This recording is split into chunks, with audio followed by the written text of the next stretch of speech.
한국인의 돈 낭비는 세계 최고다. 한국인은 돈이 생기면 친구들과 어울려 탕진해버린다. 그런데 의로운 일이라면 돈을 우습게 알고 쾌척한다. 한국인의 매력은 인정이 많고 통이 크다는 것이다. 19세기 말 미국인 선교사 호머 얼버트는 한국에서 20년 이상을 활동하며 한국인들의 독특한 매력으로 낭비벽을 꼽았습니다. 그의 말을 뒷받침하는 미국 하버드 대학교 교수의 기고가 최근 세계인들의 큰 관심을 끌고 있는데요. 지금부터 그의 이야기를 통해 한국인들의 독특한 낭비벽에 대해서 알아보겠습니다. 이야기를 시작하기 전에 구독과 좋아요는 눌러주셨죠? 감사합니다. 그럼 지금 바로 들어볼까요? 안녕하세요. 저는 하버드 대학교에서 비교 문화를 연구하고 가르치는 에드워드 스펜서입니다. 오늘은 제가 오랜 연구와 경험을 통해 알게 된 한국이라는 나라의 독특한 문화에 대해 이야기하려고 합니다. 19세기 말 미국인 선교사 호머 B 헐버트는 한국에서 활동하며 이렇게 말했습니다. 한국인은 돈을 단순히 자신을 위해 사용하는 것이 아니라 사람과 사람 사이를 잇는 수단으로 여긴다. 이 말은 제가 한국을 이해하며 발견한 모든 것을 한 문장으로 요약하는 듯합니다. 한국인에게 돈은 단지 소유의 대상이 아닙니다. 필요한 곳에 아낌없이 쓰고 타인을 돕는 데 주저하지 않는 그들의 모습은 제가 살고 있는 문화와는 많이 달랐습니다. 그렇다면 의로운 행동과 돈 낭비가 어떻게 연결될 수 있을까요? 한국인은 왜 돈을 쓰는 데 있어 그렇게도 대범하면서도 따뜻한 방식으로 실천하고 있는 걸까요? 오늘 그 답을 찾아보겠습니다. 한국인의 돈 사용 방식에는 특별한 철학이 담겨 있습니다. 돈은 단순한 소유가 아니라 가치를 창출하고 사람 사이의 관계를 이어주는 도구로 여겨집니다. 예를 들어 한국인들은 재난 상황에서 남다른 방식으로 행동합니다. 자신에게 여유가 없더라도 필요한 이들을 위해 기부하거나 도움의 손길을 내밉니다. 이런 모습은 한국 사회에서 돈이 가지는 특별한 의미를 잘 보여줍니다. 돈은 물질적인 것을 넘어선 연결과 나눔의 도구입니다. 과연 한국인은 어떤 방식으로 나눔을 실천하며 이것이 어떻게 전 세계에 감동을 주었을까요? 이제 본격적으로 그 이야기를 시작하겠습니다. 돈 낭비가 의로운 행동이 될 수 있을까요? 처음 이 질문을 들었을 때 의아함을 느끼는 분들이 많을 겁니다. 하지만 한국인의 삶을 들여다보면 이 질문에 대한 답이 점차 명확해집니다. 돈은 필요 이상의 것을 소비하거나 낭비하는 도구가 아니라 그 이상의 가치를 만들어내는 촉매제가 되곤 합니다. 한국에서는 돈을 쓰는 방식에 독특한 철학이 녹아 있습니다. 역사 속에서도 최근 사례에서도 우리는 돈을 이롭게 낭비하는 한국인의 모습을 발견할 수 있습니다. 이 행동은 단지 이타심이나 배려의 표현을 넘어서 사회적 연대를 강화하고 공동체의 가치를 지켜내는 중요한 역할을 합니다. 예를 들어 1997년 IMF 경제위기 당시 한국인들이 보여준 행동은 세계를 놀라게 했습니다. 국민들은 자발적으로 집에 있던 금을 내놓아 국가 경제를 지원했습니다. 금반지, 금목걸이, 심지어 결혼반지까지 헌납하며 나라를 돕겠다는 의지는 전 세계적으로 주목받았습니다. 이는 단순히 경제적인 지원을 넘어 공동체의 연대를 강화한 역사적 사례로 기록되었습니다. 이와 같은 정신은 현대에도 여전히 이어지고 있습니다. 예를 들어 일본 후쿠시마 원전 사고 당시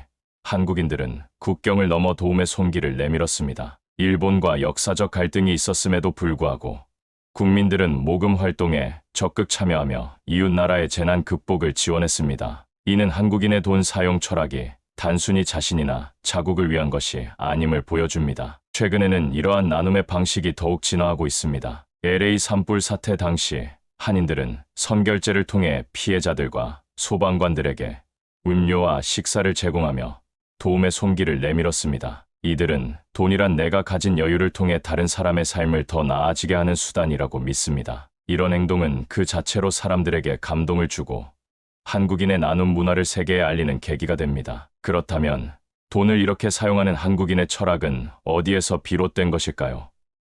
이는 한국인들의 정이라는 독특한 문화적 개념과 깊이 연결되어 있습니다. 정은 단순히 사람 간의 정서적 유대를 뜻하는 것이 아닙니다. 정은 서로의 어려움을 나누고 함께 살아가는 방법을 찾으려는 마음에서 비롯됩니다. 이 정이 돈 사용에도 고스란히 녹아들어 개인의 이익을 넘어 공동체의 발전을 추구하게 만드는 것입니다. 돈을 사용하는 방식은 단지 경제적인 선택이 아닙니다. 이는 한 나라의 가치관, 문화를 반영합니다. 한국인의 나눔 정신과 돈 사용 철학은 단지 좋은 일을 하기 위해 돈을 쓰는 차원을 넘어 그 돈이 얼마나 많은 사람들에게 영향을 미칠 수 있는지 고민하게 합니다. 바로 이 점이 전 세계를 감동시키는 이유가 아닐까요? 이제 우리는 본격적으로 사례들을 살펴보며 한국인의 나눔 문화가 어떻게 실천되고 있는지, 그리고 이것이 전 세계적으로 어떤 영향을 미쳤는지 알아볼 것입니다. 한국인의 돈 사용 철학, 그 의로운 낭비의 이야기를 통해 우리는 돈의 진정한 가치를 다시 생각해 볼 수 있을 것입니다. 한국인의 나눔과 돈 사용 철학은 최근 재난 상황에서도 명확히 드러났습니다. 특히 전 세계가 주목했던 몇 가지 사례를 통해 그 의로운 정신을 확인할 수 있습니다. 첫 번째 사례는 2024년 미국 캘리포니아의 LA 산불 사태입니다. LA에서 대규모 산불이 발생하며 수많은 사람들이 집을 잃고 대피소로 몰려들었습니다. 이때 현지 한인 사회는 누구보다 빠르게 움직였습니다. 한인들이 운영하는 카페와 식당에서는 선결제 시스템을 통해 소방대원과 피해자들에게 무료 식사와 음료를 제공했습니다. 한인 식당 주인들은 이렇게라도 돕지 않으면 마음이 편치 않았다며 음식을 내놓았고, 카페들은 시민들의 기부금을 받아 음료를 미리 결제한 뒤 필요한 이들에게 나누어 주었습니다. 선결제라는 방식은 피해자들이 굳이 감사 인사를 하지 않아도 마음 편히 도움을 받을 수 있게 했습니다. 이뿐만 아니라 한인 단체들은 의류와 구호품도 적극적으로 기부했습니다. 지역 내 한인 의류 브랜드는 직접 제작한 옷과 마스크,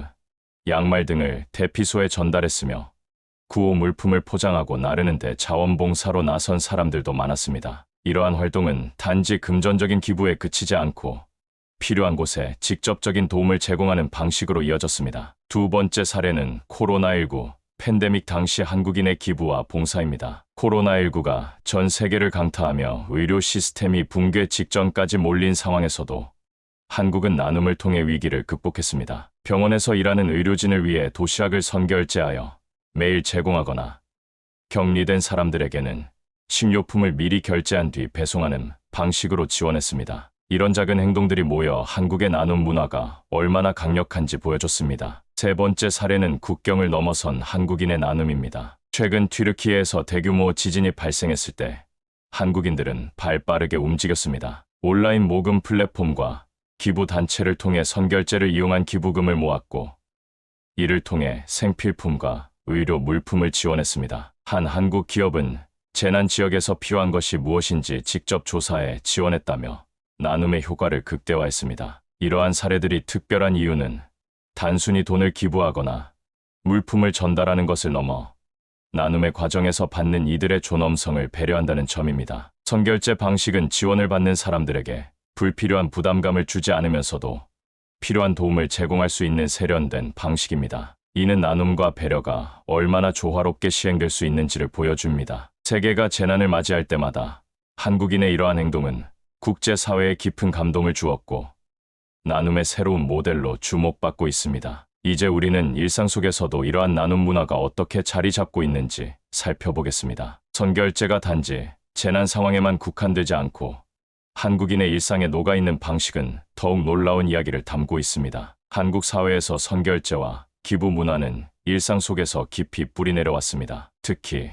사회적 위기나 재난 상황에서는 이러한 나눔의 문화가 더욱 두드러지게 나타납니다. 최근의 비상계엄 사태에서도 이러한 모습이 뚜렷하게 드러났습니다. 2024년 12월 3일 윤석열 대통령의 갑작스러운 비상계엄 선포로 인해 전국이 혼란에 빠졌습니다. 그러나 약 155분 만에 국회가 계엄 해제안을 가결하고 대통령이 이를 수용하면서 사태는 일단락되었습니다. 이러한 급박한 상황 속에서도 시민들은 빠르게 결집하여 시위에 참여했습니다. 특히 집회 현장에서는 참가자들을 위한 다양한 지원 활동이 펼쳐졌습니다. 집회에 참여한 시민들은 서로를 돕기 위해 다양한 방식으로 지원을 제공했습니다. 예를 들어 인근 카페나 식당에서 음료나 음식을 선결제하여 집회 참가자들이 무료로 이용할 수 있도록 했습니다. 이러한 선결제 문화는 집회 참가자들에게 큰 힘이 되었습니다. 또한 일부 시민들은 집회 현장에 직접 음료수나 간식을 가져와 나누어 주기도 했습니다. 이러한 자발적인 기부와 나눔은 집회에 참여한 이들에게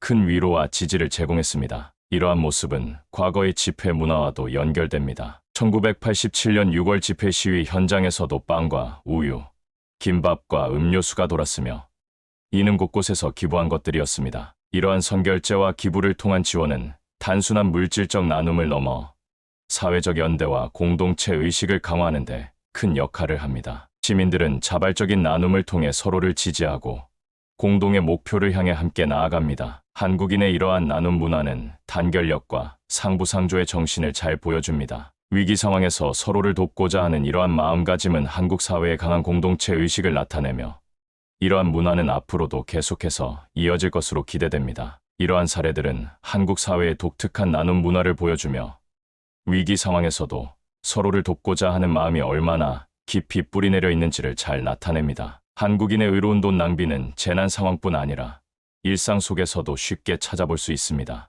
이러한 나눔은 단지 특정 계층이나 단체의 일이 아닙니다. 한국인들은 지역사회와 일상에서 자연스럽게 선결제와 기부를 실천하며 나눔의 가치를 몸소 보여줍니다. 최근 무한항공기 참사에서도 전국 각지에서 자원봉사자와 유가족들을 위한 나눔과 기부가 줄을 이었습니다. 또 다른 예로 서울의 작은 카페에서 한 고객이 추운 겨울 길거리를 지나가는 사람들이 따뜻한 커피로 위로받길 바란다며 20잔의 커피를 선결제한 일이 있습니다. 이후 그 커피는 지나가던 사람들, 특히 노숙자와 배달 기사들에게 무료로 제공되었습니다. 이들은 따뜻한 음료를 받으며 마음의 온기를 느꼈고 이 사건은 지역사회에서도 화제가 되었습니다. 이러한 선결제 문화는 단순히 금전적 나눔을 넘어 받는 이들에게 존엄성을 유지한 채 도움을 주는 방식을 제시합니다. 사람들은 자신이 필요한 것을 자연스럽게 받아갈 수 있으며 주는 이와 받는 이 모두에게 따뜻한 기억을 남깁니다. 전통시장에서도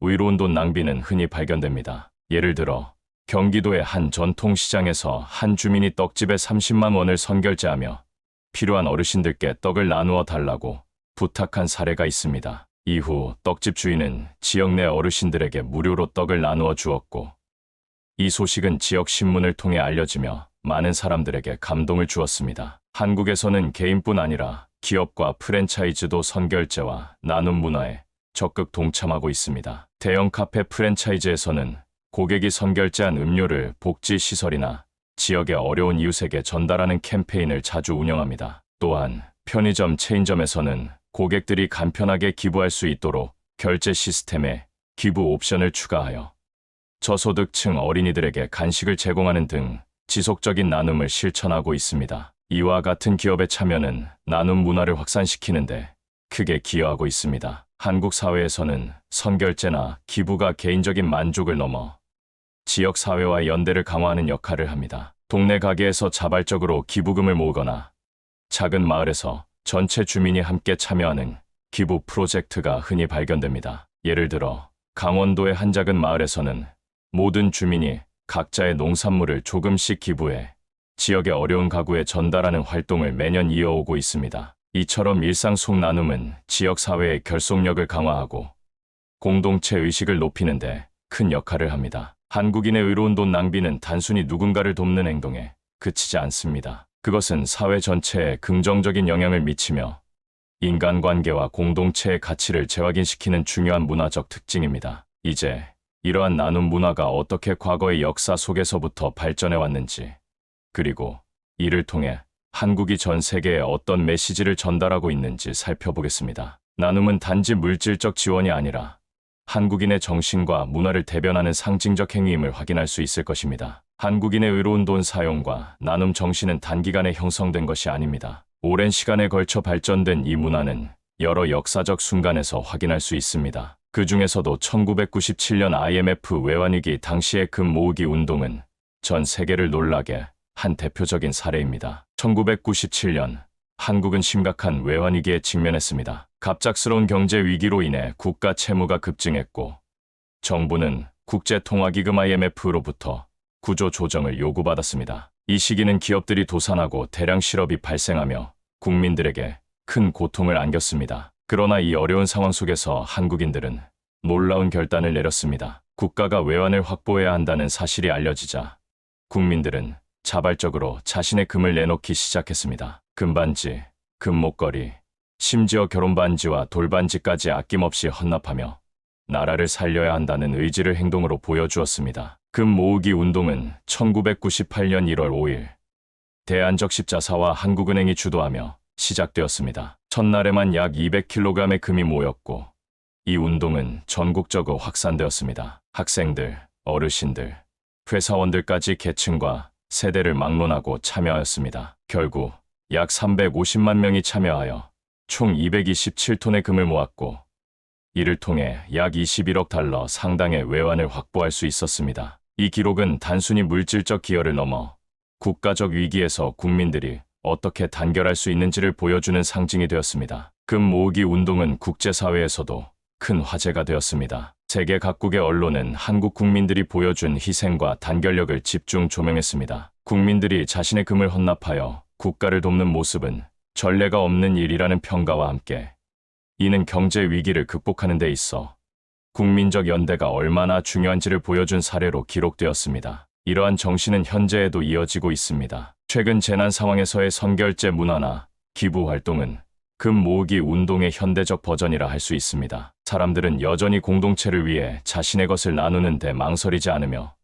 이는 단순한 나눔이 아닌 깊은 연대의 표현입니다. 금 모으기 운동은 한국인의 의로운 돈 낭비가 단지 개인적 선행이 아니라 공동체를 위한 적극적인 선택임을 보여주는 대표적 사례입니다. 한국인의 돈 사용 방식은 그들의 정신과 문화를 가장 잘 설명해주는 창이 될 것입니다. 한국인의 의로운 나눔 문화는 국경을 초월해 이어져 왔습니다. 그 중에서도 2011년 일본 후쿠시마 원전 사고 당시 보여준 한국인들의 기부와 지원은 전 세계적으로 큰 감동을 주었습니다. 두 나라 사이의 역사적 갈등에도 불구하고 한국인들은 인도주의적 지원을 통해 진정한 연대의 가치를 보여주었습니다. 2011년 3월 11일, 일본은 대지진과 쓰나미로 인해 엄청난 피해를 입었습니다. 이 재난은 후쿠시마 원전 사고로 이어져 일본뿐만 아니라 전 세계를 긴장시키는 사건으로 기록되었습니다. 당시 한국에서는 재난 소식을 접하자마자 각계각층에서 일본을 돕기 위한 움직임이 시작되었습니다. 시민들은 대규모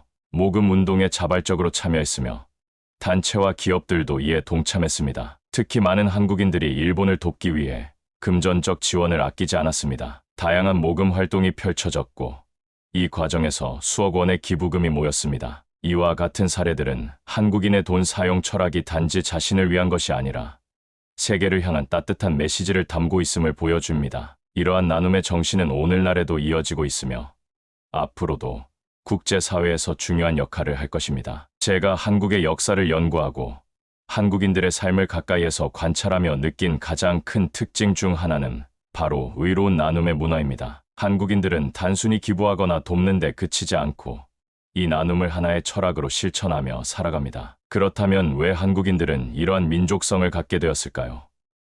그리고 이 특성이 왜 세계적으로 독특하며 우리가 이를 본받아야 하는 이유는 무엇일까요? 먼저 한국인들이 이런 나눔의 정신을 갖게 된 배경을 살펴보면 역사와 문화의 맥락이 깊이 자리 잡고 있음을 알 수 있습니다. 한국은 수많은 외세의 침략과 전쟁, 그리고 가난을 경험했습니다. 그러나 이러한 고난 속에서 한국인들은 생존을 위해 서로를 돕고 연대하는 법을 배웠습니다. 공동체의 생존이 곧 개인의 생존과 직결되었기에 이들은 어려움 속에서 서로를 버팀목 삼아 살아갔습니다. 특히 한국의 전통적 가치관인 정은 이러한 민족성을 이해하는 중요한 열쇠입니다. 정은 단순한 감정적 연결이 아니라 서로의 아픔과 어려움을 나누고 함께 이겨내려는 공동체 의식을 뜻합니다. 이는 역사 속에서 한국인들이 위기를 극복하는 원동력이 되었고 이러한 문화적 특성은 오늘날에도 강하게 이어지고 있습니다. 한국인들의 나눔이 세계적으로 독특한 이유는 그들의 행동이 단지 물질적 지원을 넘어 도움을 받는 사람의 존엄성을 배려한다는 점에 있습니다. 이런 행동은 다른 문화권에서는 보기 드문 특징입니다. 많은 사회에서 나눔은 종종 일방적이며 때로는 받는 사람에게 심리적 부담을 줄 수 있습니다. 반면 한국에서는 나눔이 자연스러운 관계의 일부로 이루어지며 이는 그들만의 특별한 문화적 자산으로 평가받을 수 있습니다. 또한 한국인의 나눔 문화는 위기를 기회로 전환하는 힘을 보여줍니다. 예를 들어 IMF 외환위기 당시의 금 모으기 운동이나 일본 원전 사고 당시의 지원 활동은 단순히 위기를 극복한 사례가 아닙니다. 이는 한국인들이 공동체의 이익을 위해 기꺼이 자신을 희생할 수 있음을 전 세계에 알린 계기가 되었습니다. 이런 행동은 단순히 경제적 성과를 넘어 한국이라는 국가의 이미지를 긍정적으로 변화시키는 데 기여했습니다. 이제 세계는 점점 더 복잡하고 상호 연결된 위기를 맞이하고 있습니다. 기후변화, 팬데믹, 그리고 사회적 불평등과 같은 문제들은 개별 국가나 개인이 해결할 수 없습니다. 이런 상황에서 한국인의 나눔 문화는 중요한 교훈을 제공합니다. 첫째, 개인의 이익을 넘어서 공동체의 번영을 추구하는 태도는 세계가 직면한 문제를 해결하는 데 있어 필수적입니다. 한국인들은 개인의 희생을 두려워하지 않고 공동체의 이익을 위해 기꺼이 자신의 것을 나누는 민족성을 가지고 있습니다. 이는 협력과 연대가 필요할 때 전 세계에 강력한 영감을 줄 수 있습니다. 둘째, 존엄성을 존중하는 나눔의 방식은 나눔의 지속 가능성을 높이는 데 기여합니다. 단순히 물질적 도움을 주는 것을 넘어 도움을 받는 이들의 자존감을 보호하고 나눔을 하나의 자연스러운 과정으로 만드는 한국인의 방식은 글로벌 사회에서도 큰 본보기가 될 수 있습니다. 셋째, 위기 속에서의 단결은 불가능해 보이는 상황에서도 변화와 극복을 가능하게 합니다. 한국인들은 역사적으로 이러한 단결의 힘을 통해 놀라운 성과를 이루어왔습니다. 이는 다른 국가와 사회가 직면한 문제를 해결하는 데도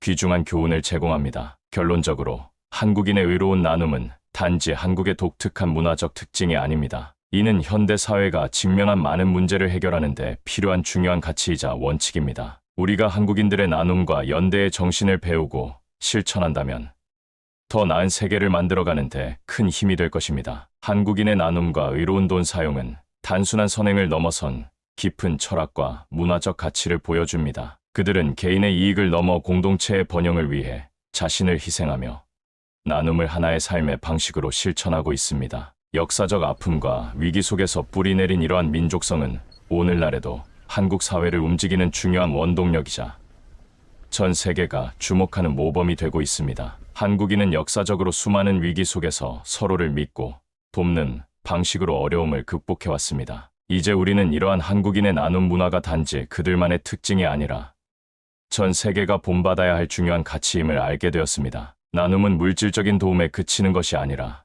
서로의 아픔을 나누고 함께 더 나은 세상을 만들어가려는 의지에서 비롯됩니다. 오늘 이 이야기를 통해 한국인의 의로운 나눔이 단순한 행동이 아니라 세상을 더 나은 곳으로 만드는 강력한 철학임을 느끼셨기를 바랍니다. 우리가 이들의 나눔 정신을 배운다면 더 나은 사회, 더 나은 세계를 만들어가는데 한 걸음 더 가까워질 수 있을 것입니다. 감사합니다. 오늘은 에드워드 스펜서 교수님의 깊은 통찰로 잘 설명된 한국인들의 의로운 낭비에 대해서 들어봤는데요. 어떠신가요? 이런 낭비라면 자랑스러운 낭비 아닌가요?